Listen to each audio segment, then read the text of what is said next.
Available course material है? जी नहीं sir, वैसे तो वर्ल्ड लिटरेचर के कोर्स में एज सच कंप्यूटर रिलेटेड कोई कोर्स नहीं है, बट जो इंफॉर्मेशन स्कूल में सीखी थी वो आज काम आ रही है बहुत। आ रही है काम? जी जी जी।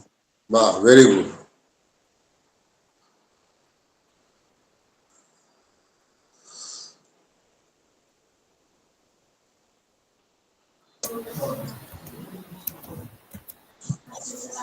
विनोद कुमार सांडिल साहब पटना से ज्वाइन कर लिए हैं। नमस्कार सर। मैडम पूनम सिंह जी पटना से ज्वाइन कर चुकी हैं। पूनम मैडम को बहुत बहुत बधाई और वेलकम टू दिस प्रोग्राम। और जय श्री राम सर, सबको रामनवमी की बधाई, शुभकामनाएं। जय जी श्री राम। जी जी। और अब कार्यक्रम का समय हो चुका है, इसलिए हम लोग अपने कार्यक्रम की विधिवत शुरुआत करते हैं। आप सब जानते हैं कि आज का जो यह नेशनल वेबिनार है, स्वामी भावात्मानंद महाराज भी ज्वाइन कर चुके हैं। स्वामी भावात्मानंद, प्रणाम महाराज। तो आज के इस कार्यक्रम में विजय कुमार प्रसाद साहब भी ज्वाइन कर चुके हैं। विजय बाबू को भी स्वागत है। मित्रों, आज के इस कार्यक्रम में आज का जो विषय है वह है शंकर्स कंसेप्ट ऑफ अपरोक्षानुभूति। और हमारे आज के स्पीकर हैं professor Godavari Mishra, professor and dean, school of Buddhist studies, philosophy and comparative religion, Nalanda international university, situated in Bihar, India. और आज के हमारे कार्यक्रम के कोऑर्डिनेटर हैं परम पूज्य स्वामी भावात्मानंद महाराज, सेक्रेटरी रामकृष्ण मिशन सेवाश्रम मुजफ्फरपुर। और आज के हमारे कार्यक्रम को प्रिजाइड करेंगे professor RC Sinha, national fellow, Indian Institute of Higher Studies Shimla and former chairman ICPR New Delhi. और धन्यवाद ज्ञापन का काम करेंगे doctor Naveen Kumar Jha, former principal, Bihar government senior secondary school और very senior member of Vivekananda study circle. तो मित्रों, रामकृष्ण मिशन सेवाश्रम के द्वारा जो कार्यक्रम आयोजित किया जाता है वेबिनार के रूप में, उसमें आज का जो विषय है शंकर यानी शंकराचार्य जी का जो मंतव्य है अपरोक्षानुभूति के संदर्भ में। शंकराचार्य कहते थे कि अपरोक्षानुभूति एक ऐसी अनुभूति है जिसमें व्यक्ति को अपने वास्तविक रूप और स्वरूप का प्रत्यक्ष अनुभव होता है। यह अनुभूति आत्मज्ञान के माध्यम से प्राप्त की जा सकती है, जिसमें व्यक्ति अपने आप को ब्रह्म के साथ एकता अनुभव करता है। अपरोक्षानुभूति के लिए आत्मज्ञान, विवेक, वैराग्य और मन को शांत और स्थिर रहना चाहिए। लेकिन इन सब बातों पर विस्तृत जानकारी देंगे हमारे आज के मुख्य वक्ता आदरणीय प्रोफेसर गोदावरी मिश्रा जी। और अब मैं स्वामी भावात्मानंद महाराज से निवेदन करता हूं कि हमारे मुख्य वक्ता और हमारे माननीय पार्टिसिपेंट्स का स्वागत करते हुए विषय प्रवेश कराने की कृपा करेंगे। आदरणीय परम पूज्य स्वामी भावात्मानंद महाराज। बहुत बहुत धन्यवाद। आप सबों का हार्दिक स्वागत, अभिनंदन। और हमारे बीच आज प्रोफेसर साहब, ये नमस्ते। शंकर, हाँ प्रोफेसर आशीष सिन्हा साहब भी आ गए, जुड़े हुए हैं। सर को बहुत बहुत धन्यवाद। नहीं था अपरोक्षानुभूति पर आज हमारे प्रोफेसर साहब गोदावरी जी इस विषय पर चर्चा करेंगे। और अपरोक्षानुभूति एक ऐसा तत्व है जिसकी प्राप्ति के पश्चात तत्व ज्ञान की प्राप्ति, आत्मज्ञान की प्राप्ति संभव है। और शंकराचार्य का कहना है, नोत्पद्यते विना ज्ञानम विचारेण अन्य साधने। विचार को छोड़कर अन्य साधन के द्वारा ज्ञान की उत्पत्ति संभव नहीं है। और उन्होंने विचार के संदर्भ में उन्होंने यह बतलाया है कि मैं कौन हूँ, कहाँ मेरा जन्म हुआ है, कैसे जन्म हुआ है, कैसे इस पुनर्जन्म की समाप्ति हो सकती है, आदि आदि चीज़ों का ज्ञान ही हमें मोक्ष को दे सकता है। और इसी दृष्टिकोण से उसे वह विचार कहते हैं। तो आज का विषय बड़ा ही रुचिकर विषय है, क्योंकि अपरोक्षानुभूति यह प्रत्यक्ष भी नहीं है, यह परोक्ष भी नहीं है, यह अपरोक्ष है। इसकी हम विशेष चर्चा हमारे प्रोफेसर गोदावरी जी करेंगे। मैं पुनः आप सबों का हार्दिक स्वागत करता हूं। हमारे बीच प्रोफेसर गणेश जी भी जुड़े हुए हैं, पूनम जी भी जुड़ी हुई हैं, और प्रोफेसर आर सी सिन्हा साहब जुड़े हुए हैं, राकेश जी जुड़े हुए हैं। आप सबों का हार्दिक स्वागत है, हार्दिक अभिनंदन है। मैं प्रोफेसर गणेश जी से अनुरोध करता हूं कि इस विषय का खुलासा करते हुए आगे इस चीज को बढ़ाइए। Professor Godavari ji.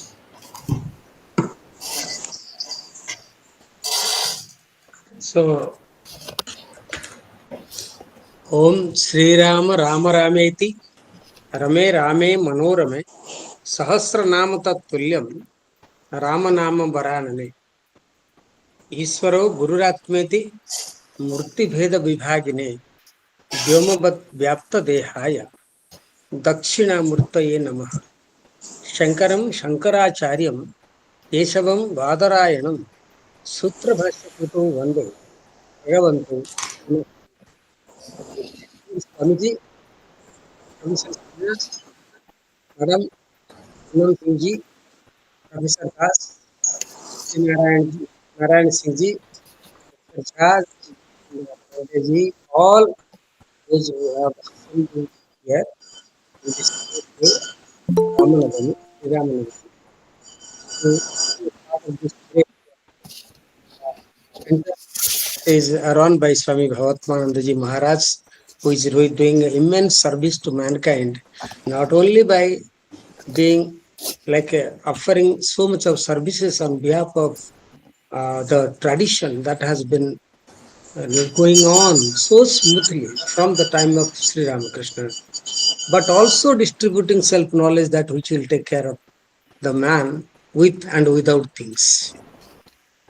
So Swamiji has given me a very, complex topic to discuss today, which is the core of all the Upanishads, all the Shastras that stands in the name of Indian philosophy. This is, in a sense, if we say, Ahamartha Vichara. What is the meaning of the essence of the self?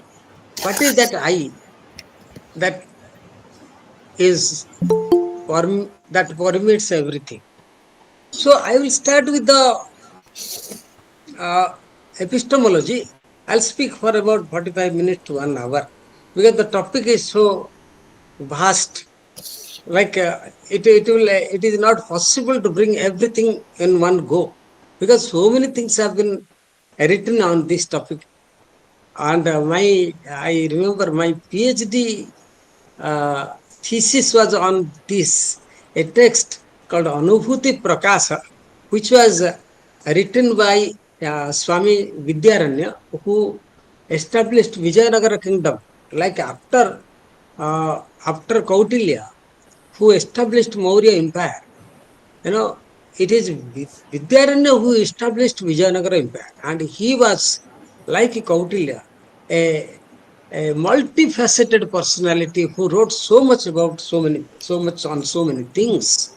And one of his books is Anubhuti Prakasa, and my PhD, it is on Upanishads, and my PhD was on that Upanishads only. But Aparokshanubhuti is a text which is ascribed to Shankaracharya. We are not very sure whether it is written by Shankaracharya or not. But one of the Shankaracharyas definitely have written, may not be the like Adi Shankaracharya, but I am not, Swamiji has not assigned me to speak on the text of Aparokshanubhuti. He has asked me to speak on what Aparokshanubhuti means. Yeah. So I will speak about 1 hour, something nearer to 1 hour, not more than that, on this. So this Aparokshanubhuti stands it is a combination of two words, Aparoksha and Anubhuti. So let me first give some may first discuss, explain, clarify what are these two terms. So the first thing is knowledge, for which the whole Vedanta stands for is of two types. There are two types of knowledge. One, Paroksha, indirect knowledge, and another is Pratyaksha. And this Pratyaksha, may I request you to carefully listen so that you can participate. It is a very deep topic. Topic is not only complex but very deep. I will go through slowly. So the knowledge is of two types. Knowledge is gained through two means. One is direct means, another is indirect means. It is because there are objects which are directly can be directly perceived and objects which can be indirectly perceived. So this directly perceived objects are like this is the knowledge jnanam is of two types. One is pratyaksha jnanam, another is paroksha jnanam. I if time permits, I'll go a little uh, what detail in a detailed manner. I'll give before you what are these types of knowledge. But since the topic is Aparokshanubhuti, I will try to concentrate on that, not on this epistemological exercise that has been going on in Indian philosophy. So, two types of knowledge: one is Pratyaksha, another is Paroksha. And Pratyaksha is of two types. This is the Pratyaksha is one is Indriya Pratyaksha, another is Sakshi Pratyaksha. Indriya Pratyaksha is all that we can see through our sense organs. Like this is where our pramana vyavastha comes into operation. Eyes can see the rupa, the ear can see perceive the sound and the light. This is called as Indriya Pratyaksha. But there are many things which cannot be seen by the senses. Five organs of perception. And those are called as Sakshi Pratyaksha, which is witnessed only, which is known through the mind, through the witness self. Like no senses we can know that I am hungry, I am thirsty, I have pain, I have pleasure. So these are the things, the pleasure, hunger, pain, all these things can be known by. So there are two types of praksha. One is Indriya Praksha, another is, and there are something which cannot be known by the eye. That is called as Paroksha. And what is Paroksha? Paroksha is that which depends on Pratyaksha, but which cannot be directly perceived by the senses or the. For example, there is hill has fire on the hill cannot be known by Pratyaksha. Or there are so many other things. I am not going into details of those things. So now, so these are all Paroksha Vishaya. Like there is a city called France. It's a Paroksha Vishaya. It is neither seen by Sakshi nor by Pratyaksha Indriya. So this is the basic division of Pratyaksha and Paroksha. One thing I would like to bring before you here is the audio becomes visible. I'll take it over. Let me try. Sound कम थोड़ा सा बढ़ा. Am I audible, Professor Swamiji? Am I audible to you? Yes, Yeah, very audible, good but sound. sound becomes very feeble. But we are getting very good sound. It may be Professor problem with Odisha. Yeah. So some problem there happens here also. Sometimes it is. So another now I go to the next level. The next level is like there are something. Then so the first thing is there are certain things which are not pratyaksha. I have already told you paroksha. So fire on the hill is paroksha, and there are certain things which are nitya paroksha. Nitya paroksha, like swarga is a nitya paroksha object. Swarga, papa, punya, all these are nitya paroksha.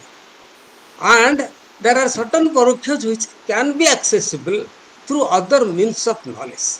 And therefore, we have several means of knowledge. On this, I will this requires another 1 hour of discussion as to why we need so many modes of knowing, so many pramanas. This is called a pramana. So now the question is whether this Atma is Indriya Paroksha or Sakshi Paroksha. So it is the Atma is not Paroksha and neither Pratyaksha nor Paroksha. Okay. And this is what it means. So when you cannot put something as Pratyaksha and Paroksha, what it would be? There can be two things. Atma means the self, which is I. So it can mean two things. Either neither Pratyaksha nor Paroksha can mean two things. One is that which is Prasiddha, but neither Paroksha and not Prasiddha, not Paroksha, not Pratyaksha. Another is that which is not there at all, Atyanta Bhava Vishaya. That is also neither Paroksha nor Pratyaksha. Like a square circle, a barren woman's child. So now since what? Atma, I, the self, cannot be barren woman's son like an object because it is prasiddha. It is ever experienced. On this, everything is based. All the experiences are based on this. So this is why it is called as aparoksha. It is na pratyaksha vishaya, na paroksha vishaya atma. Therefore, it is aparoksha, negation of pratyaksha and negation of paroksha also. It is my essential self in whose presence all pratyakshas and parokshas come and go, and that is Atma, myself, all sakshat, aparokshat, Brahma, and always illuminating everything, including itself, and that is what is aparoksha. And this is, as I told you, it is prasiddha, okay, and prasiddha for everybody. For a absolutely wise man, it is known. Even absolutely ignorant person also it is known. Therefore, I always tell this in my class that whatever you read, you are reading Vedanta. Because it is always getting, clarified. There is always a journeying towards understanding. The understanding becomes clearer day by day. So it is every reading is a Vedanta and every action is liberating. So with this, therefore, what is this I which is permeating all the experiences of the Vigya and Ajnana? A knower and as well as an ignorant person is what we are discussing. And in the Upanishad, this goes to describe the topic under the head, what is the essential self. Okay, so this is what is called as aparokshopi atma. Aparokshopi atma geya bhavati. It is neither pratyaksha nor paroksha. Therefore, it is aparoksha. So now every discussion that we can have on things will be with only pratyaksha and paroksha. So how will it be an object of discussion, understanding, and the tradition presents like this is, since it is me, therefore it is not something that which cannot be known. Okay, so this is what this is what the number 3 point that I want to present. Here I want to tell you something. In Indian philosophy, the mysticism is not understood as it is understood in the West. Mysticism has a very different connotation here because mysticism is not something which I cannot understand.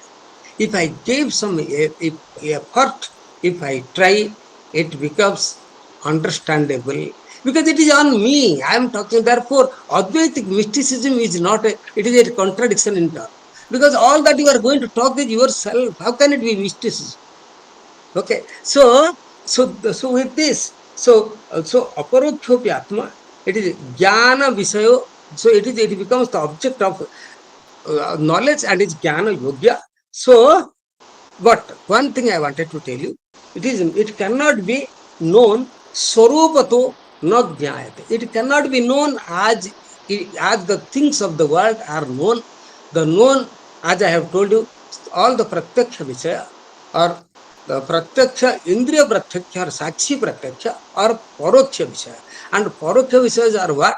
That those which things can be known by anumana, upamana, sabda, arthapatti, and anupalabdhi. All these, like all these pramanas, whatever they would be, however they would be efficacious in making us know about the world, would not be applicable in this case because this is the directly experienced object. So directly experienced, because of direct experience, it is not indirect and it is not directly perceived by the pratyaksha, and third, it is not something mystical. So with this background, so so so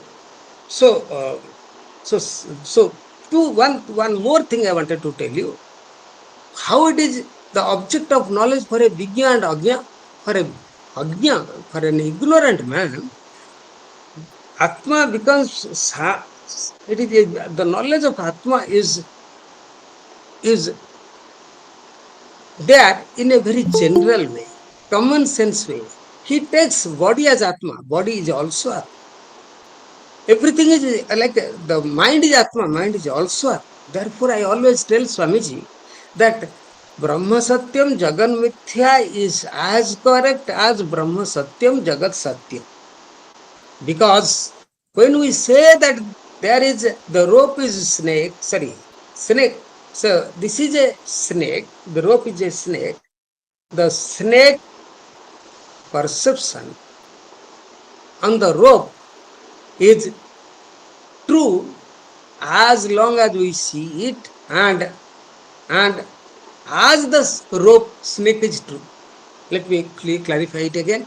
As the rope snake is true, as the Brahman world is true.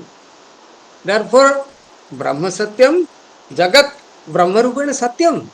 So that is how this is what is this is one explanation that I want to give. So what happens? Atma samanyato jnayate vishesataha na jnayate. So Atma is known as by everybody. As I told you, everything that we interact is nothing but Brahman, but we don't. We interact with something else. So this is Samanya Jnana, but Vishesha Jnana, Abhava, and all that Aparoksha Jnana does is to invite this Vishesha Jnana. So Samanyana Jnatepi Visheshena na Jnayate. So this is what is Atma. So why it is Visheshena na Jnayate? It is because all the things that are known in the world are known because of the three conditionings, that is Desha, Kala, Vastu, Parichinnatva. So anything in the world can be Pratyaksha Vishaya or Paroksha Vishaya or Indriya Vishaya uh, or like Sakshi Vishaya because of Desha, Kala and Vastu Parichinnatva. And Atma is something which is Desha, Kala. It is not conditioned by space, time, and objectivity. So, because of this, there is a different mode of understanding Atma is being called for, being this is required. So now I go to another discussion. I go from here to another. Can this Atma be known? Okay, so this is so. Now, what is the knownness in the Atma? in the Atma, what is Atma? Satyam, Jnanam, Anantam, Brahma. So, reality, consciousness, and infinite or bliss is Atman. Now, when you say all this, now how do we try to understand this? Here, the the question, even Shankara comes here to our rescue. He says, Atmani, in Atma, the Gayatva, object of being known, is being superimposed. Atmani Gayatvam Kalpitam. So there is Kalpana of Gayatva and Atma. So Anubhuti is the experience of the self-evident self. So this is Aparoksha, that is Prasiddha. So Prasiddha is being experienced. So Paroksha Visaya is about Paroksha Jnana, something we do not know, and that is known is called Paroksha Visaya. So I do not know a place called Bhutan. That is when I know that I know through somebody's showing me a map. Okay. But when I go to that place, it becomes the Pratyaksha Vishaya. But Atma is something to know that. So, like one has to wait eternally, number one, or one has to know instantaneously. It depends upon his adhikari, eligibility. So that is why it is one life is not enough for knowing this. That is what Krishna goes on telling to invoke Arjuna's, this thing, the state of his to the state by which he can understand the reality. He says, Bahunam Janmanam Ante Jnanavan Mam Prapadyate. So, anyway, whatever it is, so Anubhuti is immediate knowledge, and Aparoksha is self-evident. Okay. Why it is not self-evident? Therefore, what I was telling earlier, it is not mystical because self-evident is obstructed because of ignorance. And what is ignorance? This is what Shankara says, Atasmin Tadbuddhi. Okay. Shankara gives a large number of definition to bring to one point to the fore, to start with his Brahma Sutra Bhasya saying that everything that we do, why we don't understand is because of this basic misunderstanding of something as something else. So Aparoksha Anubhuti stands for a direct knowledge.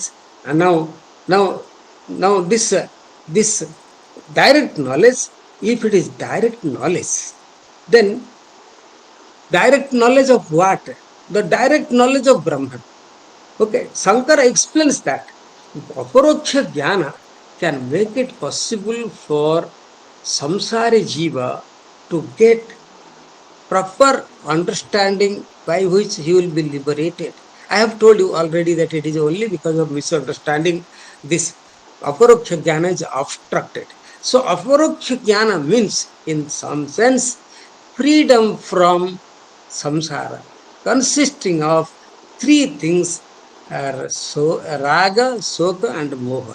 So before we go to Aparoksha Jnana, we have to talk about Paroksha Jnana and the limitation of Paroksha Jnana. And when we talk about Paroksha Jnana, it is implied that there is concept of indirect knowledge also.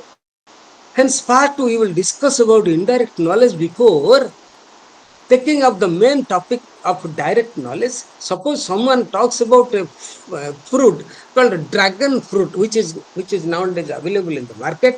He gives a description of the new fruit, a shape, a size, a taste, all that. When we are told about the description of the fruit, we get the fresh knowledge about the fruit about which we knew nothing before.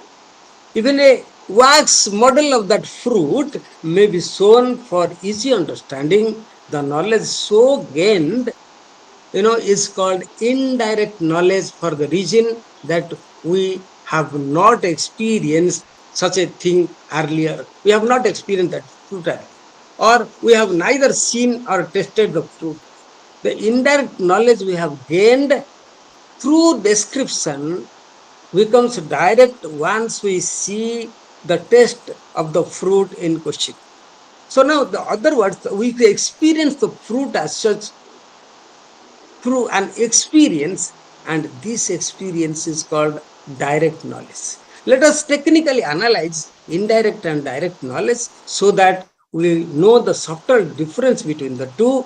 When the description of a fruit is given, the mind visualizes the actual fruit. It is in the purview of our mind. Indirect knowledge does not help us experience the fruit. Now, when we directly experience the fruit in our hand, we are able to see for ourselves, and it means the form through the eyes reaches our mind. The direct knowledge, the form reaches the mind through the sense organs. We have Pancha Gyanendriyas and Pancha Karmendriyas. Gyanendriyas is the gateway of five senses. I have already spoken about it. Sense organs transmit the information about the fruit, and the direct experience is that when the object comes into contact with the mind, whereas the indirect knowledge is when an object which is not in contact with the mind is spoken to us or presented before us. When we see a star that is millions of light years away, it is direct knowledge, okay, for us, even though for distance does not matter. Okay, the form of the star enters the mind. Suppose the clock is under the book. Okay, the its form does not reach our mind, and knowledge we may gain is indirect. It may be with us, but it is still indirect. The object, like it is Kantha Chamikaranya in Vedanta. The object being far or near is not the question, but what matters is as to whether it is contact with the mind or not. Sense organs one work as gateways. The knowledge we get is directly experienced by us when the sense organs experience the object and send their experiences to the mind. The mind that is the controller of the sense organs. When someone explains his experience to us about his visit to a place called France, it is aparoksha jnana to him, but paroksha jnana to me. When the mind is exposed to the object, it is aparoksha jnana. During paroksha jnana, we don't have the experience of France. Only on reaching and experiencing it, we get aparoksha jnana. It is in the case of Brahman, we talk of both paroksha jnana and aparoksha jnana. What is Brahman paroksha jnana? When Brahman is not in direct contact with mind, it is paroksha jnana. Brahman, when we face Brahman, either with open eyes or when our eyes are kept closed, it is called as aparoksha jnana. Here we have the indirect knowledge of Brahman, for we are in contact with Brahman directly. Okay, so we can neither talk of Brahma aparoksha, Brahma paroksha jnana, or nor we can talk about Brahma pratyaksha jnana. And therefore, that is the reason why we use the word Brahma aparoksha jnana. In this regard, we have so many discussion, so many explanations given the tradition of Vedanta. So we should remember that all pervading consciousness cannot be away from everything and from anyone at any point of time. So to experience or to have direct knowledge of any place, we have to necessarily visit that place. When we go to Swargaloka, we have to go to that place to gain not paroksha jnana, but aparoksha jnana. But in the case of Brahman, Brahman is not away from the mind, and it is in contact with the mind all the time. It is aparoksha jnana always. Brahman is said to be but nitya paroksha. We have said nitya paroksha. Swarga is nitya paroksha for us, and Brahman is nitya aparoksha for us. So when it is the case where is a need for us to gain this is the reason why should we there is a need to understand gain the aparoksha jnana object that is Brahman. That is elimination of sorrow. This is the pertinent question and needs explanation more more so because when Brahma Aparoksha Jnana is said to be the moksha itself, it is all the more required to know what is this Aparoksha and what is this Anubhuti. Having had Aparoksha Jnana alone will give us liberation. There is a need for us to know what do we mean by Aparoksha Jnana, and Shankara has written a text called Aparokshanubhuti for this reason. And so both Paroksha and Aparoksha Jnana Paroksha and Aparoksha knowledge of Brahman are are to be understood properly, and that is what has happened in that text. I am not going to the text today because my like the topic of my presentation is only what is the concept of Aparoksha Jnana. Can we have the indirect knowledge of Brahman and direct knowledge later on? So there can be, see, as we say, indirect knowledge I get, somebody says this is the Bhutan, a map. But when I go to Bhutan, I get the proper, like in Aparoksha Jnana. Can we have that in case of Brahman? Generally, people have the assumption that we have the indirect knowledge of Brahman. First, when study the scripture or the text, we get the direct knowledge later on after gaining the knowledge from the text. In other words, Paroksha Jnana is followed by Aparoksha Jnana in the case of Brahma Jnana. This is a total misconception, and this arises because we take Brahman as any object of as any other object of the world. We should know Brahman cannot be taken as worldly object, and this has been made in and through the Advaitic text that like this is you cannot say it is a Vishaya or Avishaya. Okay, so if Brahman is all pervading consciousness, it cannot be away from anything in the creation, for it is the creation by itself. Therefore, it cannot be away from the mind, and because mind is also considered a part of the creation, there is no time or gap between Brahman and the Jiva. This is the first thing. And we have already Jivo Brahmevan Aparaha. As I always say, Mahadevan says, sorry, Hiryana, the Jiva is Brahman empirically dressed. So this is the Jnana, Aparoksha Jnana. It cannot be gained any other way. In fact, our mind is sentient because of Brahma Sambandha. It is because of the relation from the Brahman, consciousness is drawn from the Brahman, and therefore Brahman is ever Aparoksha. Brahman is Nitya Aparoksha Vastu, and it is ever known directly by all the people, but we are not aware of it because of our ignorance. This alone we call as self-ignorance. This ignorance can be removed by right knowledge, which we call the self-knowledge through Brahma Vidya. The direct knowledge of Brahman is available all the times because Brahman is ever in contact with the mind. Nobody lacks Brahman experience. Okay, therefore, there is no need for us to talk for Brahman experience. We have to work for other experiences because they are away from our mind. Therefore, we have to connect it with mind. Suppose you have the knowledge that a person sings well, and it is your like it is therefore, yeah, therefore, like it sings well, and this is a paroksha jnana. Then you have to request the person to sing for you to get aparoksha jnana. But when he sings for you, you get direct experience of the jnana. All such experiences can arise because the object and the mind come in contact.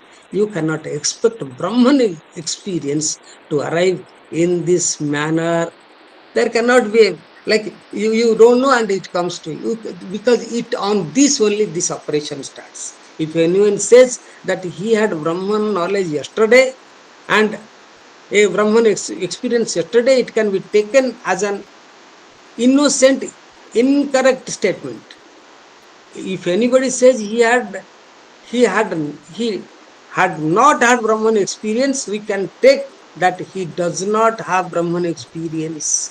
If someone says that he has Brahman experience in a particular time, he also does not know what Brahman experience is. The experience he had is anything other than Brahman. Brahman is ever evident and ever experienced. This must be made clear. This when this must be made clear, which means there is no question of paroksha jnana at all, because nitya aparokshatvat tasya, there is no question of indirect knowledge. Paroksha jnana is not logical. If that is so, how come the commentators talk about paroksha jnana? There is no such a thing called Brahma paroksha jnana. How do you use the word which is not possible? Normally, in our worldly experience, we come to know the object first, and after knowledge, we experience that object little later. This is the general rule. Every general rule has an exception.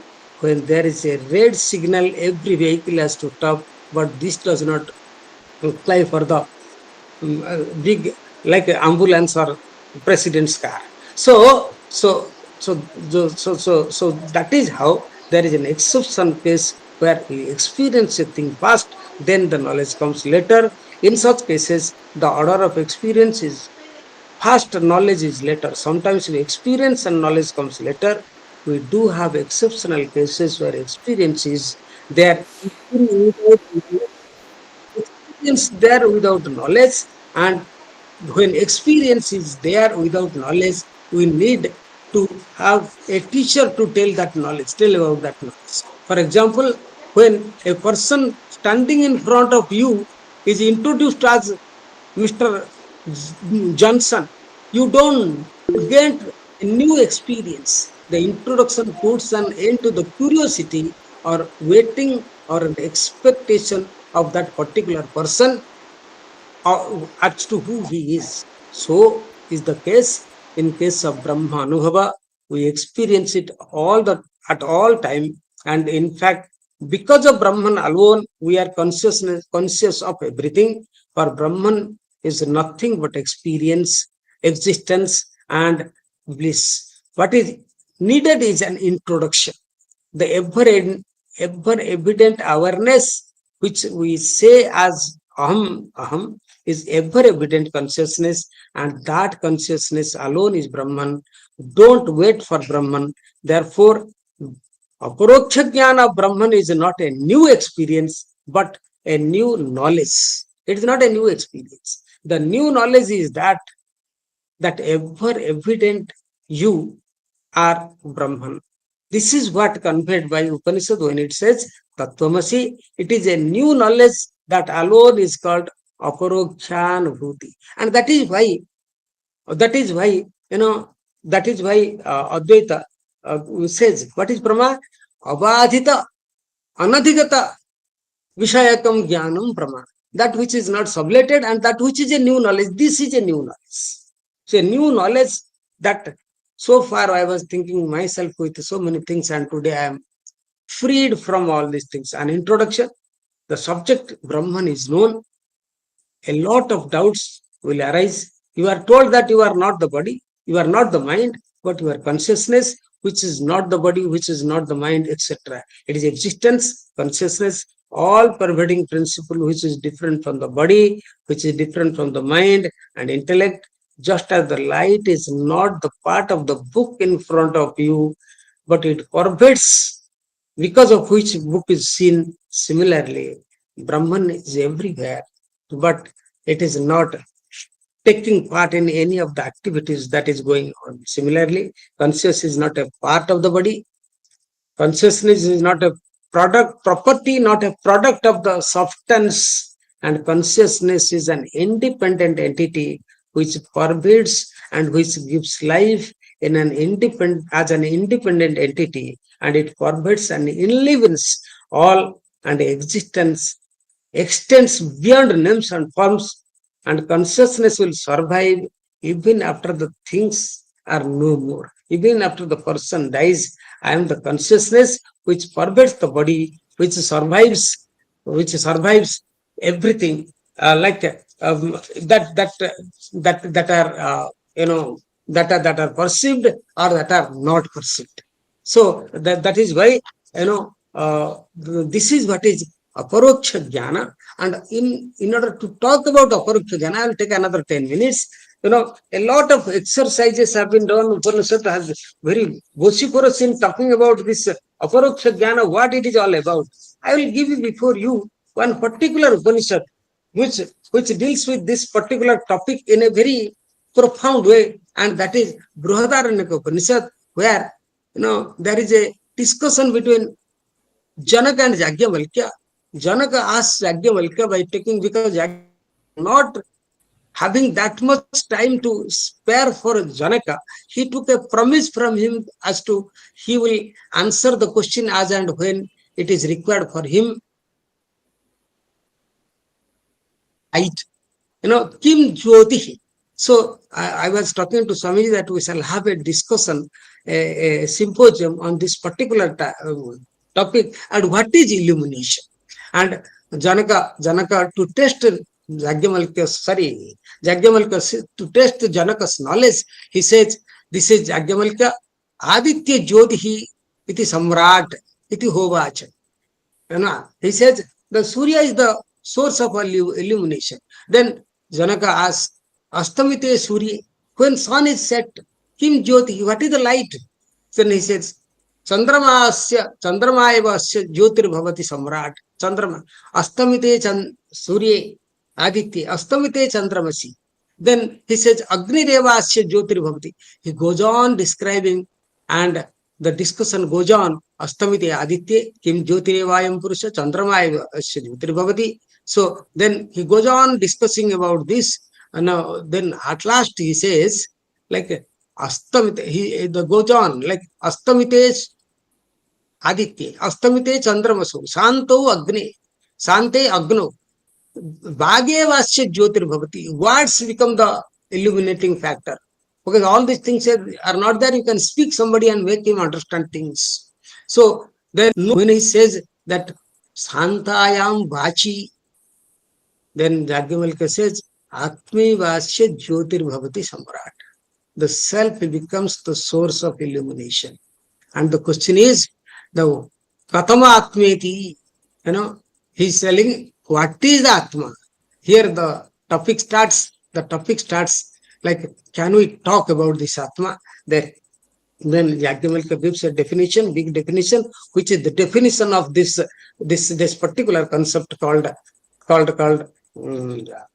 Aparoksha. So he says, Yoyam Vijnanamaya Praneshu Udyantar Jyoti Purusha Sa Samana San Ubho Loko Anusanchariti Dhyayativa Lilayativa Sahi Swapno Bhutva Imam Lokam Atikramati Mrityoho Rupani. Herein he says how the man passes from one loka to another loka, passes from one life to another life through his Sukma Sarira, and how at last through Aparokshanubhuti there is possibility of his getting out of these things. And this is being discussed. What is Aparokshanubhuti? I would like to give you a very recent writer. This is all, so this is all the traditional expression of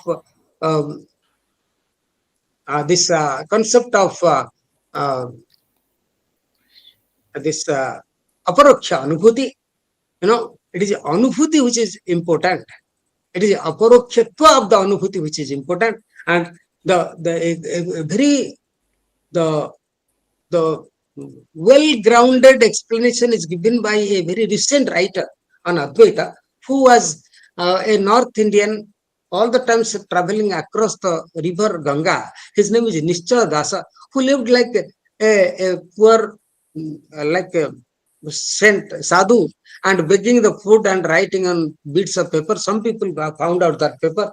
He has written two books. One is called Vritti Prabhakara and another is Vichara Sagara. In Vritti Prabhakara, he says, what is this Khandakara? Vritti, what is this? What is this Aparoksha Anubhuti? He explains this. He says any Anubhuti will be grounded in experience. Can we experience this? This is the question that comes from Swamiji in Nichal Dasa's Vritti Prabhakara. He says the whole world experiences can be divided into 5 types. One is Antakarana Vritti, which can be seen through the mind. All the objects we see through the mind must operate only on the basis of consciousness, because mind is not conscious. There is time when the mind does not it does not exist. Like in the deep sleep, mind is not there, but experience is there, recorded in the in the subtle jiva. So this is called as antakarana vritti. Whole understanding of the world is antakarana vritti. Next is seeing something as another thing. Avidya vritti. Seeing something as another thing, that is that is that is like very pervasive phenomenon. That is what Shankara says. Like, and this is the reason why he says Sarvani Shastrani Vaidikani Laukikani cha Prabhuttani. That is what sorry, like he says all the Shastras are only because of this.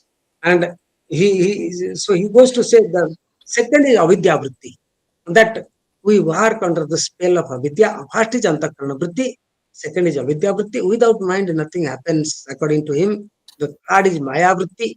Maya vritti assigns the Iswaras creating the world. Iswara creates the world. He's not under the. We are under the spell of avidya and acting. Sometimes avidya takes over and we see wrong things, right things as wrong. Like we see the rope as a snake, cell as silver. This is avidya vritti. First is antakarana vritti. Third is maya vritti, which assigns the sarvajñatva for Ishvara. Ishvara becomes sarvajña because of this vritti called maya vritti. The fourth is sakshi bhashya. That's what I was telling in the beginning, that certain things are not, cannot be known from from from from from indriya vritti, or also in antakarana vritti. This can be known only by sakshi. So because antakarana's actions are also known by sakshi, he brings this fourth very pertinent discussion into the functioning of the mind. This is not much research has been done on this, but very profound writer on Advaita Vedanta. Like he lived like he was a practicing Advaitin, and my teacher has translated into Sanskrit. Anyway, so this is the fourth vritti. The fifth vritti accounts for the Aparoksha Jnana. That is what I want to tell you. Another 2 minutes and finish my lecture. He says all these vrittis, there is khanda, there is part in the understanding, and part because of the play of the mind. And when the mind does not have partite mode, all these are mode. Anything can be understood in the world because of the mode, and all these are modes. All pratyaksha and paroksha jnana, sakshi visaya jnana are possible because of this partite knowledge. Partite knowledge means anything that even my knowledge of Vedanta is only partite.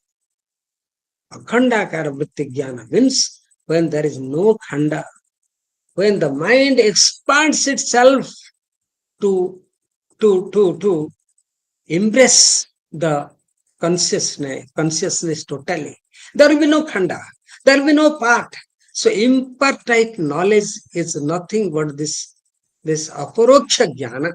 This is my conclusion, and for carrying something with you from the today's lecture. What is aparoksha jnana? This is aparoksha jnana when all khandas are submerged in akhanda. Akhanda is only that consciousness. In the sky, in the ether, there is an example. Ether, there is no khanda. We prepare parts walls to make ether limited.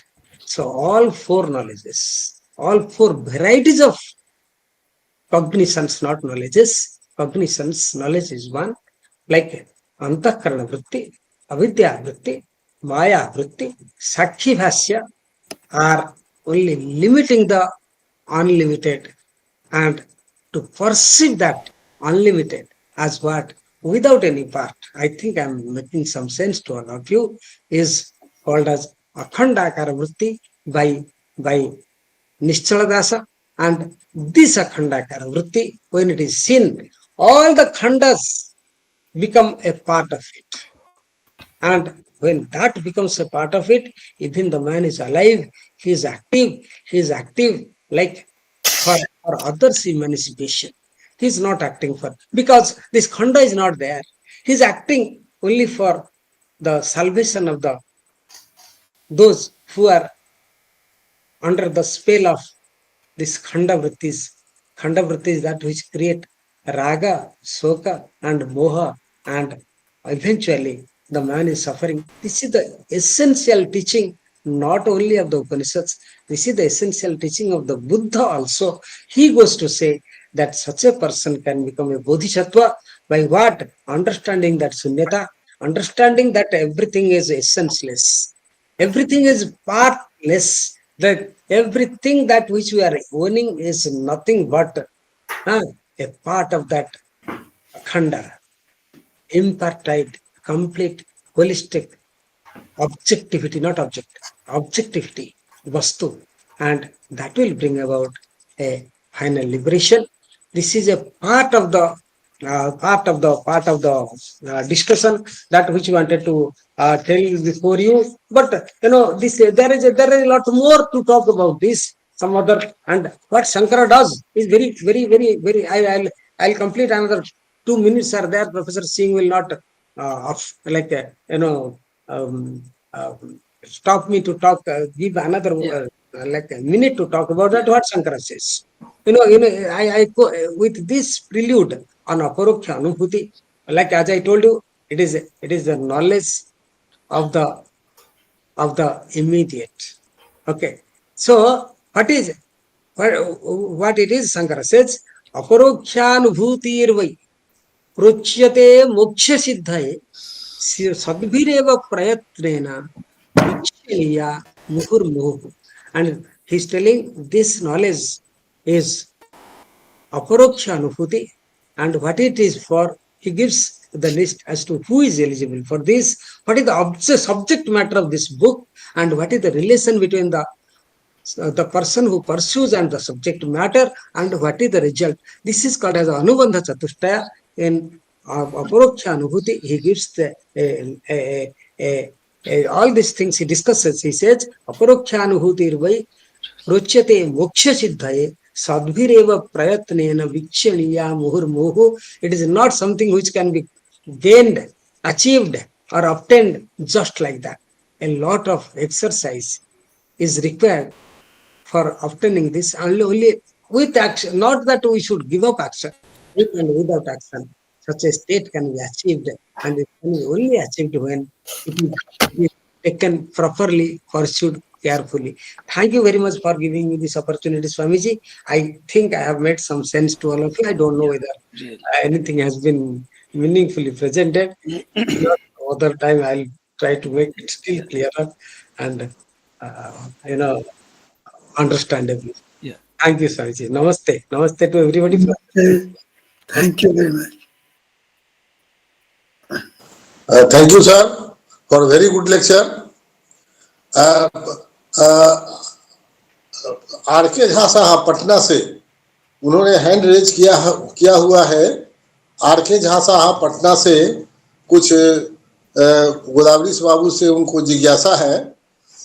R K. Jha साहब most कोर्डली invited. Jha साहब कहाँ गए? आप तो दिखाई नहीं जाते यहाँ. I am now away from namaste, Patna. namaste. Namaste. I heard partially of your lecture. Like, I thought you will be there from the beginning. Disconnection of an end. Always there was disconnection. However, your lecture was perfect to the matter concerned. But I draw your attention about the book Aparokshanubhuti, written by so-called Acharya Shankara. Aparokshanubhuti, consisting of 256 verses, is an important book on Aparokshanubhuti. it would have been better if it will be discussed in light of Aparokshanubhuti as such written in that very book. Last line you have called so for 4 types of vrittis.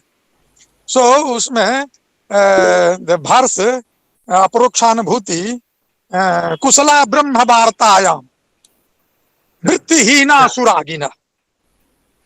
You are experts in discussing the matter as you have discussed. You can deliver longer lectures. However, you have not a bit of experience until and unless there is a continuous wave of thoughts in your mind that is so-called vritti. Vritti is nothing but the wave of mind's activity that is related to the Brahms. Dristi jnanamayim kritva paschat brahmamayam jagat. This is called pranayam. Chittadi sarva bhavesu brahmanas tadabhavanam. That is called pranayam. Or last, always there is a have, there should be, everything is Brahma. Everything is Brahma. Sarvam khalu ida Brahma. This type of thoughts should always persist in our mind. Then that arise, the direct knowledge. That is called Aparokshanubhuti. As per a discussion in Aparokshanubhuti book written by Shankara. Thank you. Whatsoever you have delivered, that is the best that I think. Okay. So nice to Professor, hear. very nice. This is what I did was like Swamiji did not ask me to speak about Aparokshanubhuti book. Yeah, He wanted to give me a prelude to that book. yeah, really. What it means, what I have presented is a essence, summary of that book. Without quoting that book's content, I have given what exactly it is, why it is called as Aparoksha. Like why not Pratyaksha? Like why we say Eka? Why don't we say Eka? Why we say Advaita? So this is the discussion. Can we say anything with Pratyaksha and Aparoksha? How Aparoksha is pertinent? But you are very knowledgeable. I appreciate your interventions and Professor Dr. Jha. This is what is given in Dakshinamurti Stotra. Ahamiti antaspurantam sada. What is that? Balyadi swapi jagradadisu punaha तथा सर्वा स्वबस्ता स्वपि व्यावृत्ता स्वनुवर्तमान महमित्यंत अहमित्यंत स्फुरंतम सदा. Like aham, that which is all the times makes everything possible, is least understood. That is what so nice, Dr. Mishra, so nice of your lecture, and it was really very scholarly and very lucid explanation. And it is true that you have given a prelude and an introduction, not details of the text, not about the shloka. It was not required, I feel, because I have also gone through Aparokshanubhuti, many shlokas, more than about 200 or more than 200 shlokas. I have also gone through that. And what Dr. R.K. Jha was saying with regards to sadhana, usually we have sadhana paksha in Vedanta, and that has been shown by Patanjali. Yeah. But here Shankaracharya gives us 15 types of 15 modes or 15 methods through which we have to go away. So that was not our subject. You did rightly to explain the whole subject matter.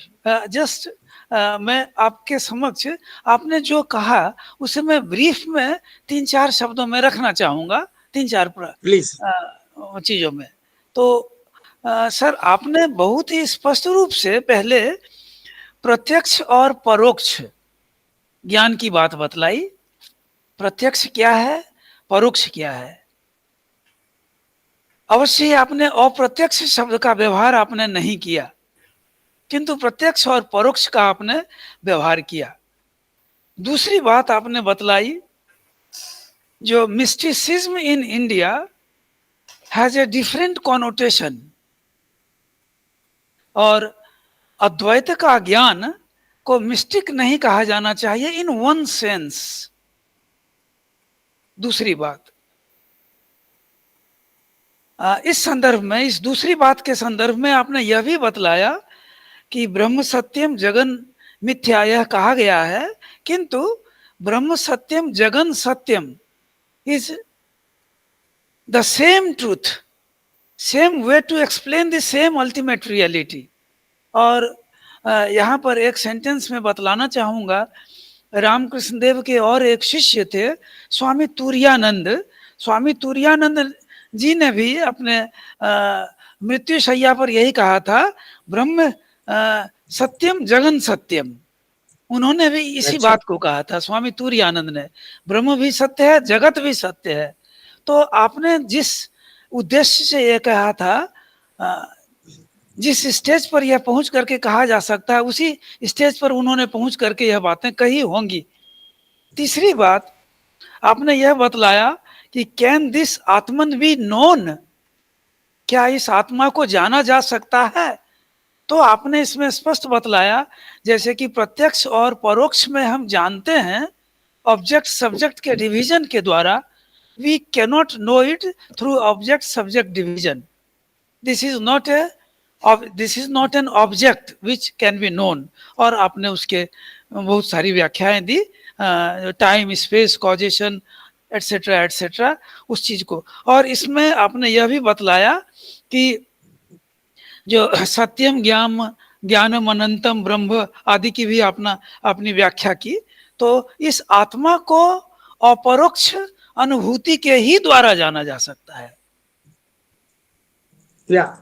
और इसके बाद आपने बृहदारण्यक उपनिषद के जनक और याज्ञवल्क्य का उदाहरण पेश किया, जिसमें कि आपने पूरी बात उसे नहीं बतलाई कि जनक और याज्ञवल्क्य से जब वार्तालाप होती है एक जगह पर आत्मा के विषय में, तो याज्ञवल्क्य बतलाते हैं कि ज्योति क्या है, और अंत में आपने बतलाया कि आत्मा ही वह ज्योति है, वाक एव ज्योति। और इसके अंत में जाकर क्या, वाक भी नहीं, वाक भी जब खत्म हो जाता है, सूर्य खत्म हो जाता है, चंद्रमा खत्म हो जाता है, घर का प्रदीप खत्म हो जाता है, और बातचीत भी समाप्त हो जाता है, तब कौन सी ज्योति रहती है, तो वो आत्म ज्योति ही रहती है। आपने यह बतलाया। और अंतिम में आपने बहुत ही अच्छा उदाहरण दिया बहुत बड़े विद्वान और ब्रह्मज्ञानी का, निश्चल दास का। हमने भी उनके कुछ श्लोकों का अध्ययन किया है, विचार सागर के कुछ श्लोकों का अध्ययन किया है, अद्भुत उनकी कृति है। और आपने वृत्ति प्रभाकर की भी बात बतलाई। सर, अब अंत में मैं एक दो बातें आपसे मैं जानना चाहूंगा, यह कि हम लोग जो सामान्य रूप से I know my self, I know that I exist, इस नॉलेज को हम लोग किस कैटेगरी में रखेंगे? एक नंबर, ये मेरा पहला प्रश्न है। सर, दूसरा प्रश्न है जिसकी चर्चा यहाँ नहीं हुई, क्या अपरोक्ष ज्ञान ही मोक्ष है या अपरोक्ष ज्ञान मोक्षदायी है? ये दूसरा प्रश्न है सर। और तीसरा प्रश्न जो आपने बड़े ही गंभीरता पूर्वक कहा था कि एक्सपीरियंस देन नॉलेज और नॉलेज देन एक्सपीरियंस ऑफ ब्रह्मन। तो ये तीन चीजें सर। पहला चीज जो how do I know my self, ये तो बात सही है कि पाश्चात्य दार्शनिकों ने बतलाया, I cannot doubt my self, यह तो बात सही है। लेकिन आई नो माई सेल्फ, मैं अपने आप को जानता हूं तो यह भारतीय दर्शन में किस कैटेगरी में आता है, पहला प्रश्न। और दूसरा प्रश्न कि क्या अपरोक्ष ज्ञान ही मोक्ष है या अपरोक्ष ज्ञान हमें मोक्ष देता है, दूसरा। और तीसरा सर आपने बतलाया कि ज्ञान के विषय में कि ब्रह्म का ज्ञान, ज्ञान के बाद उसका अनुभव या अनुभव के बाद उसका ज्ञान। सर ये 3 प्रश्नों को सर आप संक्षेप में थोड़ा हम लोगों के समक्ष रखें, बहुत ही उपकृत होऊंगा सर। बहुत बहुत धन्यवाद सर। आपका टॉक बहुत ही इल्यूमिनेटिंग रहा और बहुत ही स्पष्ट रहा। बहुत सारी चीज़ों में हमारी बहुत सारी धारणाएं स्वच्छ हो गई, दृष्टि बहुत ही स्पष्ट हो गई। इन्हीं शब्दों के साथ मैं आपको बहुत बहुत धन्यवाद देता हूं sir. Swamiji, thank you very much. You are very happy that like this is one of the forums which I must thank Professor Sinha for creating so many forums in our country, and this is one of those forums which really, you can always speak from a little higher level, because I don't think such type of a talk, if I give anywhere, people will understand. And thank you, Swamiji, for such brilliant questions. I would like to start with your first question. What is I know myself? How do I explain I know myself from Descartes? Like, Yeah. like this doubt has been a very important component of our knowledge. And what is the I know myself? When if you talk, Swamiji, this can be discussed in so many ways. But one thing I would like to say is, what I know myself must not be what it should be. I don't want to say, but what it should not be, I would like to say. What it should not be. What my knowledge should not be is, first, it should be not infected by doubt. It should not be infected by doubt. Infection of doubt takes away whether I am like a tree or a whatever, like an animal. These things can happen for a person also. Some type of thing can happen. No, the first thing is samsaya rahita jnana. Samsaya rahita jnana, Swamiji. First thing. Second thing, viparya rahita jnana. I am not this. I am not something which can be in fact. My knowledge must be. This is not no had done in the West in this manner. But some extent, no, he, what he does is scratches the like surface of Vedanta, so to say, Descartes. One of the Bradley also, Swamiji does. So, first thing is it is not infected with doubt. Second thing is not infected by wrong knowledge. All the problems in the world is because of mine identifying with a professor, male, and that is what very clearly. Second thing is, like asadrishti, like bhranti jnana. So, first is sansaya jnana, second is bhranti jnana, and third is indirect jnana. Indirect jnana. Accepting even Pratyaksha, Swamiji. Like the Sautrantika, there is a school in Indian philosophy in Buddhism. They say, why are you talking? Even Ayayikas, why are you talking of Pratyaksha? Pratyaksha does not see everything. It is only Anumana which can see everything better than Pratyaksha. So Anumana is so indirect means of knowledge should not decide who I am, because I know.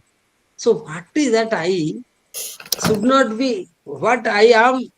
Like we can answer it in a much convincing way if I go from this, like clarifying it from eradicating, eliminating the negative connotations which are associated with me, like created by number one, doubt, samsaya, number two, bhranti, viparya, number three, indirect means of knowledge like anumana apeksha. So three things must go. So this is how I should get knowledge. Number one.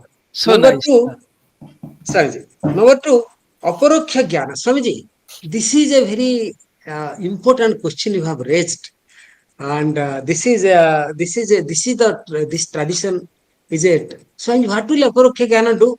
Aparoksha Jnana will take away the avidya. Aparoksha Jnana will bring an end to I and mine. Samsara नाश कर देगा ये ज्ञान आएगा तो संसार नाश हो जाएगा, उसके बाद ही मुक्ति हो जाएगा। ये एक मत है। एंड और दूसरी मत है, ये अद्वैत का दो मत है समझिए। एक मत है कि अपरोक्ष ज्ञान होने के बाद संसार का जो जगत नाश नहीं होगा, संसार जगत में रहेगा आदमी, नहीं तो जीवन मुक्त लोग रहेंगे कहाँ क्या होगा। जो हमारा रामकृष्ण परमहंस जी इस आदमी को ये जगत में हुए है, वो जग संसार में नहीं है। इसलिए अपरोक्ष ज्ञान will bring by some, that is why Swami ji से मिथ्यात्व should go, the state of मिथ्या will go for such a man. So it is the fruit of Aparoksha Jnana, one, but Jnana comes automatically, there will be no samsara. Like sunlight comes, there is a discussion in Sureshwara does in in Naiskarmeshdi. Once the sunlight comes, whether the simultaneously the darkness goes away, no, there is no sunlight comes and after some time it does not happen like that. So in this way you can say that Aparoksha Jnana will liberation instantaneously. The third question is Aparoksha Anubhuti. See, this is Aparoksha is a visheshana for the Anubhuti. Anubhuti, what type of Anubhuti? Anubhuti is Jnanam. Anubhuti means Anubhava. What type of Anubhava? Aparoksha Anubhava. Like Anubhava, which is like impartite. It is a absolutely which is unnegotiable in Western terminology, philosophical terminology, unnegotiable. It is there all the times. All that has happened is I have not been able to the counter the opposite in the way I should have done. And that is what is Aparoksha Anubhuti. Aparoksha is a Visheshana Swamiji for that. That is what I was telling. Cognition, knowledge is important. And what type of knowledge? Aparoksha. And it cannot be Pratyaksha or Paroksha. Therefore, when you use it in language, you have to use a negative with a negative attribution, that is Aparoksha. I think I have answered sir your question. Thank you for asking such questions. Not many people can Shri think Narayan in ji, this way. Shri I Narayan am ji so grateful. और दो एक आध व्यक्ति जो जी जी राजेश जी का हाथ उठा हुआ है। हाँ जी सर, जी सर आप जरूर सर। आइए।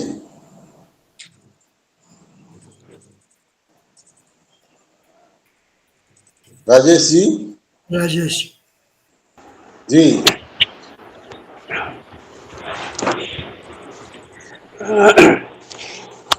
सभी को मेरा प्रणाम और गोदावरेश जी को विशेष रूप से बधाई इस डीप विषय को उठाने के लिए। तो जहाँ पर इतना डीप विषय होगा वहाँ पर तो ज़्यादा से ज़्यादा कंफ्यूजन भी होगा, स्वाभाविक है। और इसलिए थोड़ा कंफ्यूजन में मैं भी पड़ गया। सर, मैं जो थोड़ा क्लैरिटी के लिए जानना चाहूँगा कि ये अपरोक्षानुभूति को जैसा कि स्वामी जी ने भी क्वेश्चन किया, दो तरह से हम समझ सकते हैं। एक तरीका ये हो सकता है, हम यह कह सकते हैं कि अपरोक्षानुभूति is a contact of higher senses with higher entities. इसको एक हद तक ट्रांसेंडेंटल नॉलेज भी हम कह सकते हैं। जैसे कि सामान्य ढंग से समझने के लिए, जब साधना में या योग में हम थोड़ा आगे बढ़ते हैं तो कहा जाता है कि third sense, fourth sense, six sense इस तरह से डेवलप होता चलता है, जिससे कि हमको कुछ जो डीपर एंटिटी है, सूक्ष्म शरीर हो, कारण शरीर हो, उसकी अनुभूति हमें होती है। सामान्य तरीके से भी अगर हम देखें तो इंद्रियों के द्वारा हम प्रत्यक्ष करते हैं विभिन्न घटनाओं का, लेकिन उन घटनाओं के मॉरल गुडनेस या इविलनेस का प्रत्यक्षीकरण थोड़ा हायर सेंस का काम हो जाता है। उसको हम 5 सेंसेस। तो जब हम योग की दिशा में जाते हैं तो फिर ट्रांसेंडेंटल नॉलेज के रूप में भी नॉलेज को एक्सप्लेन किया जाता है और माना जाता है कि धीरे धीरे हमको कुछ हायर नॉलेज होने लगता है जो कि सीधे इन 5 इंद्रियों का विषय नहीं होता है। तो एक ये तरीका हो सकता है अपरोक्षानुभूति को समझने का। तरीका ये हो सकता है कि अपरोक्षानुभूति भी एक तरह का लौकिक ज्ञान ही है, और लौकिक ज्ञान जो है, प्रत्यक्ष जो है, इसको हम 2 तरीके से देख सकते हैं। एक तरीका हो सकता है एनालिटिक तरीके से, जैसे कि ब्रैडले वगैरह कहते हैं कि हम संसार को पार्टेड एंड रिलेटेड रूप में देखते हैं, खंडित रूप में देखते हैं, और इसलिए हमको ब्रह्म या इस तरह के चीज़ों की अनुभूति उसमें नहीं हो सकती। दूसरा तरीका लौकिक ज्ञान में भी हो सकता है कि हम एनालिटिक तरीके से न देख करके चीज़ों को इंटीग्रल वे में, सिंथेटिक वे में देखने का कोशिश करें। जैसे कि अब ईशावास्योपनिषद का है, ईशावास्यमिदं सर्वम यत् किंचित जगत्यांग जगत। तो हम लोग भी सिंथेटिक तरीके से महसूस कर सकते हैं कि समूचे संसार में एक रित है, एक हारमोनी है, और उसी हारमोनी की अभिव्यक्ति हायर रियलिटी के रूप में, हायर रियलिटी जो है वो उसी हारमोनी का आधार होता है।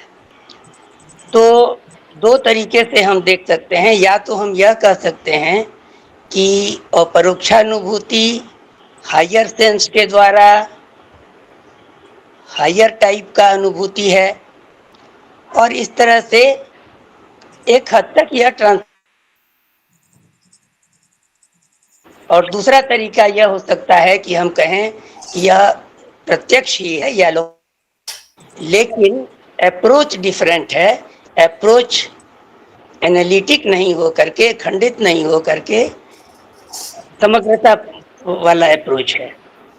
तो जरा सा इस दोनों में हम इसको कैसे अप्रोच करें अप्रत्यक्षानुभूति को, अपरोक्षानुभूति को, तो सर जरा इस पर प्रकाश डाला जाए। Thank you.